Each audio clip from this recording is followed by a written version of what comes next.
Binabati po namin kayong lahat. Mabuhay kayo, mga kapwa namin Pilipinong nanakawan ng gobyerno. Mabuhay kayo. Yan ang pagbati natin sa isa't isa.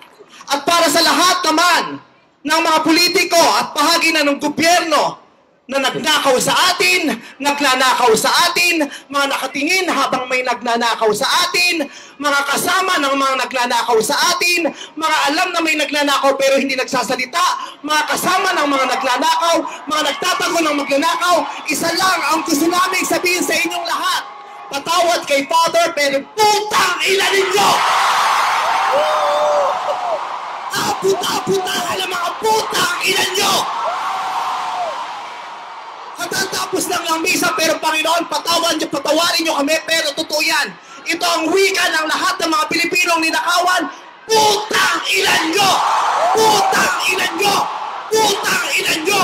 Putang ina nyo! Putang ina nyo!